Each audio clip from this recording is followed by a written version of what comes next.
What is Church of Lost Walls? Well, the first question might be, what is church? You see, I come from the Reformed Presbyterian tradition, and there are really two pillars to the church. The first is wherever the word is preached, and the second is wherever the sacraments are rightly administered.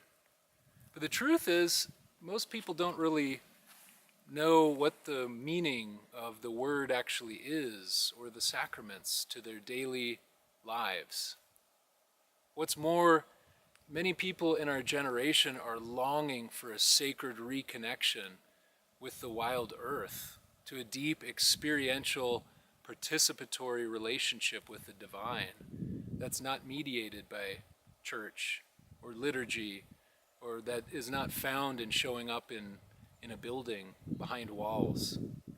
More and more people are finding their spiritual connection outside, outdoors in state parks like Roxborough, or green spaces, or backpacking with friends. So I'd like to explore those two concepts of word and sacrament for a moment. What if word, the divine logos, which is in all things, is actually something more like original conversation? What if in the beginning God's intent was not some sort of preached doctrine, but rather an intimate and nature-based conversation with the divine through the creation? That's part of our history as Christians, actually, that there's two forms of revelation. One is what we find in Scripture, and one is the natural world itself. So what if the Word is the speech of the divine in creation that we are invited to experience, to encounter, to be transformed by?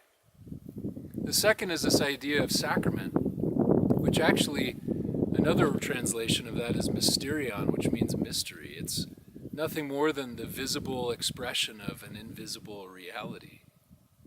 By that definition, the saints and the prophets and the earth priests of old understood the whole world actually to be sacrament. The whole physical cosmos, landscape, rivers, trees, to be the embodiment of the divine and the expression of meaning-filled revelation. So Church of Lost Walls primarily explores re-grounding in earth, re-experiencing our divine calling as human beings to be engaged and in love with a world that speaks, to restore our common sense of humanity back to its original roots with the rest of creation as creatures of the earth. And I wonder if there are more people out there who are longing for this sort of eco-reformation. The sense that Paul talks about when he says, the creation groans as in the pains of childbirth, waiting for the children of light to be revealed. That there's something intrinsic to us being human in the world that requires us to awaken to the living presence of the divine in us, in one another, and in the more than human world.